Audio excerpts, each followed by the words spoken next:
దివ్యవాణి TV ప్రేక్షకులకు సాయం సమయ శుభాభివందనాలు.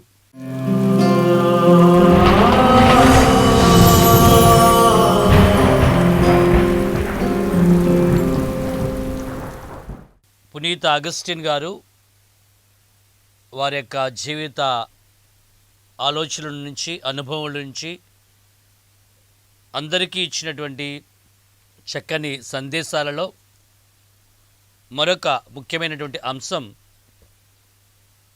మానవ జీవితంలో నిరంతరము అన్వేషించేటువంటి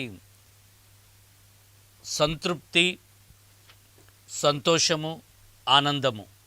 మానవుడు నిరంతరము ఒక అన్వేషి. అనేక విషయాల కోసం నిరంతరం తపన చెందుతూ ఉంటాడు, ప్రయత్నిస్తూ ఉంటాడు, సాధించాలనే నిరంతర ప్రయత్నంలో, ప్రయాసలో ఉంటాడు. రకరకాలుగా తాను కావలసినవి కోరుకునేటువంటి మనిషి వీటన్నిటి వెనుక కూడా తనకు నిజమైనటువంటి సంతృప్తిని, సంతోషాన్ని, ఆనందాన్ని వెతుక్కుంటూ వెళ్తూ ఉంటాడు. అందుకని ఒక నిరంతర అన్వేషణ మనం చెప్తూ ఉంటాం. ఉదాహరణకు ఈ ప్రయత్నంలోనే చక్కని ప్రకృతి స్థలాలకు నగరాల్లో ఉన్నటువంటి వాళ్ళు కూడా ఆ స్థలాలు చూడటానికి వెళ్తూ ఉంటారు కొన్ని రోజుల పాటు. ప్రకృతి అందాలు, కొండలు, లోయలు, సముద్ర తీర ప్రాంతం, ప్రశాంతంగా ఉండేటువంటి వాతావరణం, ఇలా రకరకాల ప్రదేశాలకి వెళ్తూ ఉంటారు. అయితే ఏం జరుగుతుంది అక్కడ అనుకున్నట్లయితే, ఈ చక్కని ప్రకృతిని చూసేటప్పుడు ఈ కొండలు, లోయలు, అడవులు, అక్కడ ఉండేటువంటి ఆ యొక్క రకరకాల జంతువులు, అలానే సముద్ర తీర ప్రాంతం, ఈ ప్రకృతి మనిషికి ఒక విధమైనటువంటి హృదయపూర్వకమైన ప్రశాంతతనిస్తూ ఉంటుంది. అలా కూర్చొని వాటిలో ఆనందిస్తూ ఉండేటప్పుడు, ప్రశాంతంగా ఉండేటప్పుడు, ఇంతటి మనోహరమైనటువంటి, కడు రమ్యమైనటువంటి, వైభవంగా ఉన్నటువంటి, మానవ శక్తికి అతీతమైనటువంటి వీటన్నిటినీ కూడా భగవంతుడు కలిగించాడు, సృష్టించాడు, ఇంత చక్కగా ఏర్పాటు చేశాడు అన్నటువంటి ఆలోచనలోనికి మనిషి వెళ్తూ ఉంటాడు.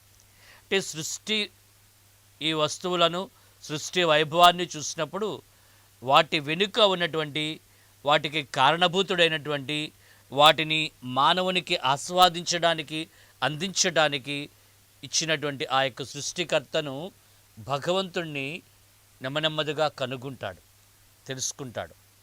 ఆ భగవంతునిలో, ఆ ప్రశాంతతలో దేవుని ధ్యానిస్తూ దేవునికి సంతోషంగా, ఆనందంగా కృతజ్ఞతలు చెప్తూ ఉంటాడు.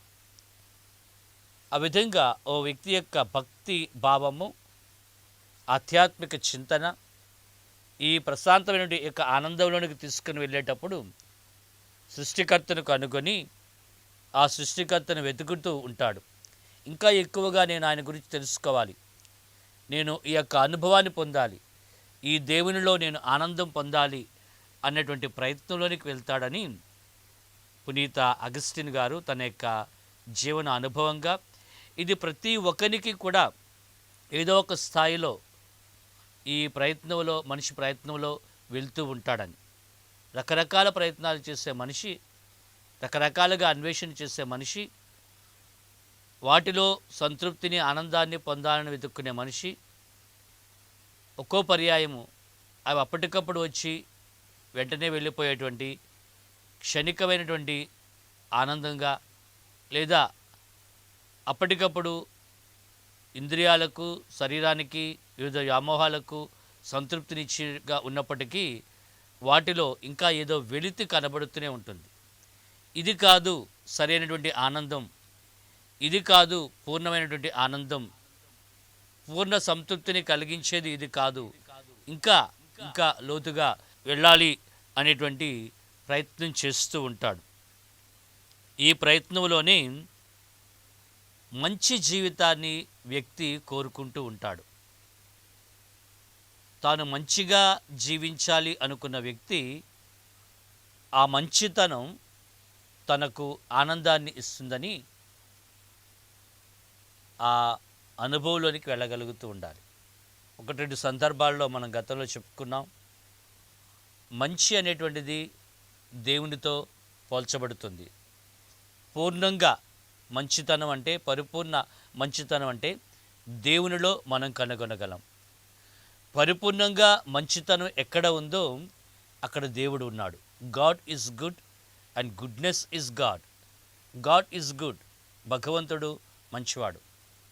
మంచితనం అంటేనే భగవత్ స్వరూపము, భగవంతుని యొక్క రూపం, దైవత్వం అని.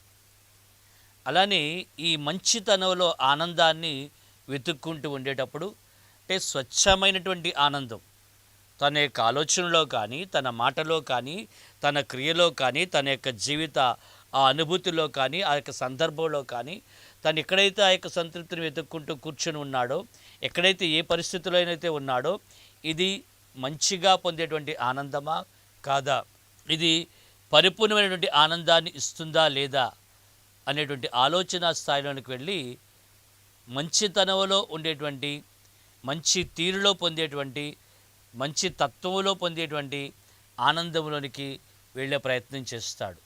అక్కడ ఆ మంచితనాన్ని వెతుక్కుంటేటప్పుడు దేవుని, దైవ రూపాన్ని, దైవత్వాన్ని కనుగొంటాడు. అప్పుడు ఆ కనుగొంటూ ఉండేటప్పుడు మనిషి తన యొక్క స్థితిలో ఒక్కొక్క మెట్టు మానవత్వంలో ఎదుగుతాడు. మానవత్వంలో ఎదుగుతున్న మనిషి దైవత్వాన్ని కలుసుకునేటువంటి ప్రయత్నాన్ని చేస్తూ ఉంటాడు. దైవత్వాన్ని కలుసుకున్నటువంటి మనిషి ఈ పూర్ణ ఆనందాన్ని, పరిపూర్ణత్వాన్ని పొందగలుగుతూ ఉంటాడు. The totality in God, the totality with God. దేవునిలో, దేవునితో ఈ పూర్ణ ఆనందాన్ని, తన్మయత్వాన్ని, సంతృప్తిని పొందుతూ ఉంటాడు. వివిధ ప్రాంతాలకు వెళ్ళి తపస్సు చేసుకొని ధ్యానం చేసుకునేటువంటి వ్యక్తులను ఆనాడు అగస్టిన్ గారు తన జీవిత అనుభవంలో జ్ఞాపకం చేశారు. అటువంటి మునిగా, తపస్విగా, ముని తత్వంతో దేవునిలో, దైవచింతనలో ఏకమై ప్రార్థనలో ఆ యొక్క సంతృప్తిని పొందాలనే ఒక ప్రయత్నాన్ని తన జీవితంలో ఒక దశలో ఆయన కూడా చేస్తాడు. తర్వాత మళ్ళా ఇవ్వబడిన బాధ్యతను బట్టి, గురుతర బాధ్యతను బట్టి, బిషప్గా ఉండే బాధ్యతను బట్టి, కాపరిగా ఉండే బాధ్యతను బట్టి మానవుల మధ్యకు మళ్ళా వస్తాడు. కాబట్టి ఇది ఒక ప్రయత్నం. అలానే అందరూ కూడా మునులుగా, తపస్సులుగా ఉండే దైవానుభవాన్ని పొందాలని కాదు. ఎక్కడైతే ఒక కుటుంబ వాతావరణం నువ్వు మంచితనం ఏర్పాటు చేసుకుంటున్నావో, నిర్మలమైన వాతావరణం ఏర్పాటు చేసుకుంటున్నావో, ఆ గృహము, ఆ కుటుంబము మంచితనంతో నిండేటప్పుడు, మంచి తత్వంతో ఉండేటప్పుడు వాళ్ళ మధ్య నిండైనటువంటి ప్రేమతత్వం ఉంటుంది. ఈ మంచితనము ఆ యొక్క ప్రేమతత్వంలో కనబడేటప్పుడు అక్కడ దైవత్వం కనబడుతుంది. వాళ్ళ యొక్క భాషలో, వాళ్ళ తీరులో, వాళ్ళ ఇతరులతో వ్యవహరించే రీతిలో ఆ యొక్క నిర్మలమైనటువంటి, స్వచ్ఛమైనటువంటి జీవిత విధానం కనబడుతుంది. ఎక్కడైతే ఆ యొక్క నిర్మలత్వం, స్వచ్ఛమైనటువంటిది వాతావరణం పరిమళిస్తూ ఉందో అక్కడ భగవంతుడు ఉన్నట్లే. అక్కడ దేవుని యొక్క సృష్టి మనుగడను సాధిస్తూ ఉన్నట్లే. దేవుని యొక్క సృష్టి అక్కడ ఉన్నది అన్నట్లయితే అక్కడ దైవ అనుభవం ఉన్నట్లే. ఇది పరిపూర్ణమైనటువంటి ఆనందాన్ని, సంతృప్తిని ఇచ్చేటువంటి జీవిత అనుభవంలోనికి భక్తులు వెళ్ళగలగాలి అనేటువంటి ఒక మార్గాన్ని, ఈ అన్వేషణకు ఒక మార్గాన్ని అగస్టిన్ గారు సూచిస్తూ ఉన్నారు. మనం పొందేటువంటి చిన్న చిన్న ఆనందకరమైన సంఘటనలు కాదు అవి. A desire entirely free from representation of Joy. అంటే అవి ఒక గుర్తు మాత్రమే. అలా అనిపిస్తూ ఉంటాయి. ఈ 2 గంటలు, ఈ 3 గంటలు ఈ పనిలో, నేను ఇక్కడ ఈ పనిలో సంతృప్తి పొందినట్లయితే నేను సంతోషంగా ఉంటాను అని అనుకుంటాం. అవి పూర్ణ ఆనందానికి ఒక చిన్న చిన్న ఉదాహరణ మాత్రమే, కానీ అవి పూర్ణ ఆనందాన్ని ఇచ్చేవి కాదు. దేవునిలో మన పరిపూర్ణ ఆనందాన్ని వెతుక్కునేటువంటి స్థాయికి మనం వెళ్ళినప్పుడు ఈ ఆధ్యాత్మిక పరిణితిలో మనం దేవుని యొక్క కృపలో, ఆశీర్వాదంలో, దైవ ఆనందంలో వెళ్ళగలిగిన వాళ్ళం అవుతాం అని ఈయన చెప్తూ ఉన్నాడు. అలా మాట్లాడేటప్పుడే మనం వెతికేటువంటిది, మనం ప్రయత్నించేది ఒక నిజమైనటువంటి సత్య మార్గం అని. ఈ సత్యమే ఆనందాన్ని ఇస్తుంది. ఈ సత్యములో మనం జీవించడం వల్ల వచ్చిన ఆనందమే మనలను దేవునిలో కలుసుకునేటట్టు చేస్తూ ఉందంటారు. Happiness is it self a joy based on truth అంటాడు. సత్యమునందు ఆనందించుటయే పూర్ణ సంతోషము. సత్యమునందు ఆనందించుటయే పూర్ణ ఆనందము. అందుకనే నేనే సత్యం అన్నారు క్రీస్తు, నేనే మార్గం అన్నారు. ఈ సత్య మార్గాన్ని కనుగొన్నటువంటి వారు, ఈ సత్యాన్ని తెలుసుకున్నటువంటి వారు, నిజ దైవాన్ని కనుగొన్నటువంటి వారు, దేవునిలో ఎదిగేటువంటి వారు ఆ యొక్క ఆనందాన్ని ప్రభునిలో పొందుతారు, దేవునిలో పొందుతారని. ఈ ప్రయత్నంలో ఆయన అనుకున్నది సాధించిన స్థితే, ఆ స్థితిలోనికి వెళ్ళినప్పుడే అంటాడు, late have I found thee, O Lord, late have I loved you, O Lord. చాలా ఆలస్యంగా నేను నిన్ను తెలుసుకున్నాను, చాలా ఆలస్యంగా నేను నిన్ను కనుగొన్నాను, చాలా ఆలస్యంగా నేను నిన్ను ప్రేమించడం మొదలుపెట్టాను. ఎన్నో ఏళ్ళు నా గత జీవితంలో ఈ యొక్క నిజమైన సత్యాన్ని గ్రహింపక, ఈ సత్య ఆనందాన్ని నేను కనుగొనలేక నేను దూరం చేసుకున్నాను. చాలా ఆలస్యంగా నేను నిన్ను కనుగొన్నాను, చాలా ఆలస్యంగా నేను నిన్ను ప్రేమించాను అని అంటూ ఉన్నారు. ఈ భక్తుని యొక్క భావంతో మనము ఏకీభవిస్తూ ప్రభుని యందు మన యొక్క సంతోషాన్ని వ్యక్తం చేద్దాం.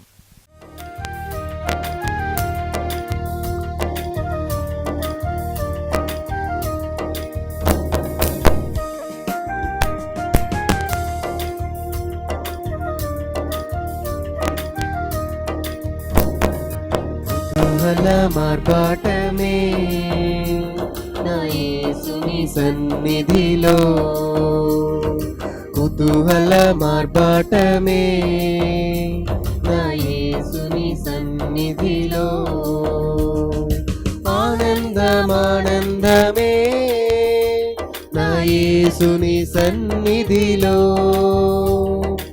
ఆనందమానందమే నా యేసుని సన్నిధిలో, కుతూహల మార్పాటమే నా యేసుని సన్నిధిలో, కుతూహల మార్పాటమే నా యేసుని సన్నిధిలో.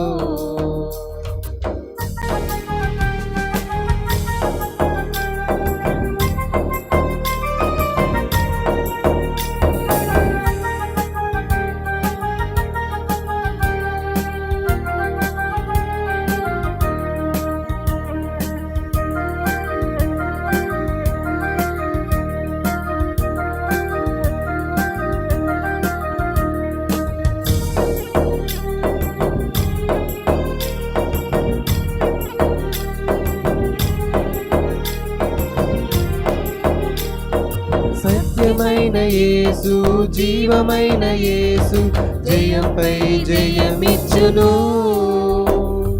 సత్యమైన యేసు, జీవమైన యేసు, జయంపై జయమిచ్చును.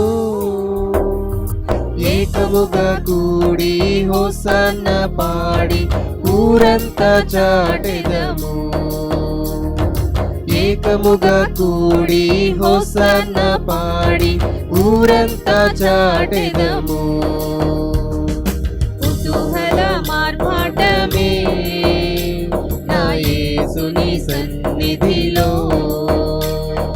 కుతూహల మార్పాటమే నా యేసుని సన్నిధిలో,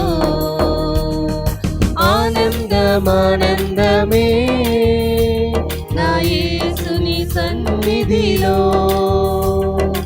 ఆనందమానందమే నా యేసుని సన్నిధిలో, కుతూహల మార్పాటమే నా యేసుని సన్నిధిలో, కుతూహల మార్పాటమే నా యేసుని సన్నిధిలో.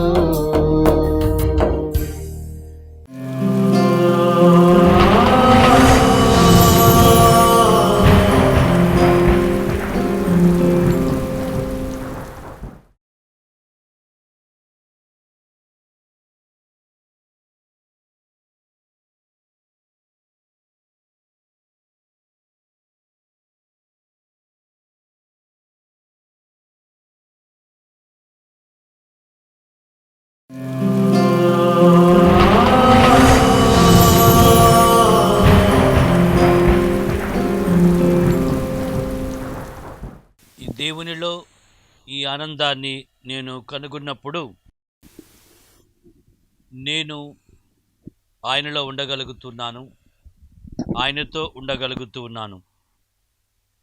నేను నీలో లేకపోయినట్లయితే నిన్ను సంతృప్తిపరచలేను, నేనును సంతృప్తిగా ఉండలేను. నేను నీతో ఉండకపోయినట్లయితే, if I'm not with you, I can never please thee nor me. I can never please thee nor me. నేను నిన్ను సంతృప్తిపరచలేను, నేను కూడా సంతృప్తిగా ఉండలేను. ఇది వ్యక్తి జీవితం. పూర్ణ ఆనందాన్ని దేవునిలో కనుగొనాలనే అన్వేషణ, తపన, భక్తి, ఆరాధన ఉన్నటువంటి భక్తుడు నిరంతరము తను చేసే పని, తను చెప్పే మాట, తన జీవిత విధానం దేవునికి అనుసంధానాన్ని కలిగిస్తూ దేవునితో ముడిపడి ఉన్నటువంటి జీవితంగా వెళ్తూ ఉన్నట్లయితే, నేను నీలో ఉన్నట్లయితే, నేను నీతో ఉన్నట్లయితే, నీతో కలిసి ఆ యొక్క ప్రయాణాన్ని నేను చేస్తూ ఉన్నట్లయితే, నేను నీతో కలిసి నా యొక్క వంతు ప్రయాసను నేను చేస్తూ ఉన్నట్లయితే, మానవరీత్యా ఆ ఫలితం ఎలా ఉన్నప్పటికీ, అప్పటికప్పుడు ఆ ఫలితం నన్ను ఎటువైపుకి తీసుకెళ్ళినప్పటికీ, నేను నీలోనే ఉన్నాను కాబట్టి, అది సత్య మార్గములో నేను చేసిన పని అయింది కాబట్టి నిన్ను సంతృప్తిపరిచాను, నన్ను నేను సంతృప్తిపరుచుకొని ఉండగలుగుతున్నాను అని.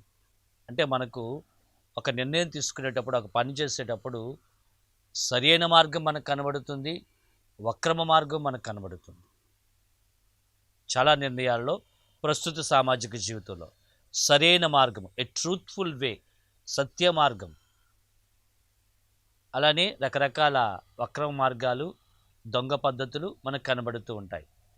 చాలామంది చాలా సర్వసాధారణంగా, సులభంగా ఈ వక్రమ మార్గాల్లో, ఈ దొంగ పద్ధతుల్లో వెళ్ళి ఫలితాన్ని సాధించేసి సంతృప్తిని పొందాలని ప్రయత్నం చేస్తూ ఉంటారు. కానీ దైవ భక్తుడు, భగవంతుని మీద ఆధారపడేటువంటి వాడు, భగవంతునికి అనుసంధానంతో తన యొక్క జీవితాన్ని నడిపించేవాడు, కోయిన్సైడింగ్ విత్ గాడ్, దేవునితో కలిసి ప్రయాణం చేసేవాడు ఈ సత్య మార్గాన్ని ఎన్నుకుంటాడు. The truth leads to happiness. ఈ సత్య మార్గంలోనే ఆయన సంతృప్తిని పొందుతాడు. అందుకనే అన్నాను, ఈ సత్య మార్గంలో, ఈ కరెక్ట్ వేలో, ఈ సరైన మార్గంలో వెళ్ళటం ద్వారా ఒకవేళ భౌతికంగా, ప్రాపంచికంగా, సామాజికంగా అతను అనుకునేటువంటి ఫలితం అప్పటికప్పుడు వచ్చినా రాకపోయినా సంతృప్తిగా ఉండగలుగుతాడు. ఎందుకంటే నేను సరైన మార్గంలో ప్రయత్నం చేశాను. ఒక ఎగ్జామినేషన్ పద్ధతే తీసుకోండి, ఒక ఉద్యోగ ప్రయత్నమే తీసుకోండి, అటువంటి వివిధ ప్రయత్నాలలో మనిషి పొందే ఆనందం మనకు కనబడుతుంది. ఈ రెండు రకాల వ్యక్తులను మనం చూస్తున్నాం. రెండు రకాల మనస్తత్వము, పరిస్థితులు మన జీవితంలో కూడా మనం ఎదుర్కోవడం చూస్తూ ఉన్నాం. కాబట్టి నేను క్రీస్తులో, దైవములో ఉన్నానా లేదా, నేను చేసే ఈ పనిలో క్రీస్తునో, దేవునితో కలిసి ఉన్నానా లేదా, అలా చేసినట్లయితే అతనికి సంతృప్తికరం, నాకును సంతృప్తికరం అని మనం చెప్పగలుగుతున్నాం. అటువంటి సత్య మార్గమును మనం వెతికేటప్పుడు సత్యమే దైవమవుతుంది. ఈ సత్య మార్గమే, ఈ దైవ మార్గమే మనకు ఆనందమవుతుంది. కాబట్టి ఈ మూడు కూడా ఒకదాన్నొకటి కోయిన్సైడ్ చేస్తూ, ఒకదానికొకటి తోడ్పడుతూ ఉన్నాయి. కొన్నిసార్లు జీవితంలో వెనక్కి చూసుకొని, పలానా పరిస్థితిలో, పలానా స్థాయిలో హాయిగా ఉన్నాను నేను, ఇప్పుడు అలా లేను అని అంటూ ఉంటాం. జీవితంలో కొంత వయసులో ఎదిగిన తర్వాత ఆ స్థాయిలో, ఫర్ ఎగ్జాంపుల్ ఉదాహరణకి బాల్యంలో సంతృప్తిగా, సంతోషంగా ఉన్నానంటే అప్పుడు నువ్వు సరైన మార్గంలో ఉన్నావు, నిర్మలంగా ఉన్నావు, ప్యూర్ కాన్షియస్, స్వచ్ఛమైనటువంటి నీ యొక్క అంతరాత్మతో నువ్వు వెళ్ళావు. కాబట్టి అప్పుడు నేను ఆ పరిస్థితిలో నేను ఆనందంగానే ఉన్నాను. ఈ మధ్యస్థితిలో నువ్వు ఎన్నో వక్రమైన మార్గాలకు వెళ్ళి, తప్పుడు మార్గాలకు వెళ్ళి ఏదో సాధించేసినా, ఏదో చేసినా సరే నాకు ఇప్పుడు సంతృప్తిగా, ఆనందంగా లేదు అని అంటూ ఉంటాం. నిజమైన సత్యాన్ని, నిజమైన ఆనందాన్ని వెతికేటువంటి వ్యక్తులం, భక్తులం మనం కావాలి అన్నటువంటిదే అగస్టిన్ గారి యొక్క జీవన ప్రబోధ. ఆయన మనకు నేర్పిస్తూ ఉన్నారు. ఒకసారి మనం ఆత్మపరిశీలన చేసుకుందాం. నాకు నిజమైన ఆనందం అంటే ఏమిటి? ఈ ఆనందాన్ని నేను ఎక్కడ వెతుకుతూ ఉన్నాను? ఆ స్థితికి నేను ఎప్పుడు చేరుకుంటూ ఉన్నాను. అది నాకు అందుబాటులోనే ఉన్నది, అవకాశం ఉన్నది. కానీ అటువంటి స్థితికి నేను చేరుకోవాలనే ప్రయత్నం చేస్తున్నానా అనేటువంటి ఆత్మపరిశీలన చేసుకుందాం. కీర్తనకారుడు 16వ కీర్తన 7-9 వచనాల్లో అంటాడు, ప్రభువు నాకు హితోపదేశము చేయును, నేను అతని యందు ఆనందింతును, అతని స్తుతింతును అని. ప్రభు ఇచ్చినటువంటి మార్గమే, హితోపదేశమే నాకు మార్గమైనప్పుడు అది నాకు ఆనందాన్ని ఇస్తుంది, ఆయన స్తుతించే స్థితిలోనికి తీసుకుని వెళ్తుంది. 32వ కీర్తన 11వ వచనంలో చూస్తున్నాం, పుణ్యపురుషులు ప్రభుని యందు ఆనందింతురు, వారు ఆనందించి సంతసిల్లుదురు. నీతిమంతులు సంతోషానందములు ప్రభుని స్తుతింతురు గాక అని. రోమీయులకు రాయబడిన పత్రిక 5వ అధ్యాయము 2వ వచనంలో చూస్తున్నాం, దేవుని మహిమలో పాలు పంచుకున్న వారు ఆశతో ప్రభుని యందు వారు ఆనందించుదురు అని. ప్రార్థించుదాం, ప్రభుని యొక్క సహాయం అడుగుదాం. ఓ ప్రభువా, పునీత అగస్టిన్ గారు ఇస్తున్నటువంటి యొక్క సందేశంలో నిజమైనటువంటి ఆనందం, సంతృప్తి వెతికేటువంటి వ్యక్తులంగా, బిడలంగా సరైనటువంటి జీవన మార్గములో మేము వెళుతూ సత్య మార్గమై మా అంతరంగానికి, మా మనస్సాక్షికి పరిశుద్ధ వాక్య వెలుగులో చూసినట్టయితే ఇది సత్య మార్గము, సరైన మార్గము, సరైన నిర్ణయము అని తెలుసుకొని అందులో ఉండేటువంటి పూర్ణ ఆనందం. ప్రభువా, నేను ఈ పని చేయడం ద్వారా నీకు సంతృప్తికరంగా ఉన్నాను, నేను నీకు సంతృప్తికరంగా ఉన్నట్లయితే నేను ఆనందంగా ఉన్నట్లే, నిన్ను సంతోషపరిచినట్లయితే నేను సంతోషంతో ఉన్నట్లే. అదే నాకు దీవెనకరం, అదే పూర్ణ ఆనందం, ఏ బ్లిస్ఫుల్ స్టేట్. పూర్ణ ఆనందముతో ఉండేటువంటి దీవెనకరమైనటువంటి జీవితం, అందులో ఉన్నటువంటి ఆనందం, సంతోషం మరెక్కడా దొరకదు. నిజభక్తులుగా మనం వెతుకుతాం, మనకు దొరుకుతుంది. అనేక మంది సాధించారు, పుణ్యచరిత్రలు సాధించారు, అగస్టిన్ గారు సాధించారు. ప్రభువా, నీ బిడ్డలుగా, నీ భక్తులుగా మా కుటుంబాలలో, మా జీవితాలలో ఈ నిజమైనటువంటి ఆనందాన్ని, సంతృప్తిని, నీతో కలిసి ఉండి, నీలో ఉండి ఆ పూర్ణ ఆనందాన్ని, తన్మయత్వంతో ఉండేటువంటి ఆనందాన్ని పొందే బిడ్డలుగా మమ్మందరినీ దీవించమని యేసు ఘనమైన నామములో వేడుచున్నాము తండ్రి, ఆమేన్. God bless you. రేపటి రోజున మళ్ళీ ఇదే సమయానికి మనందరం కలుసుకుందాం.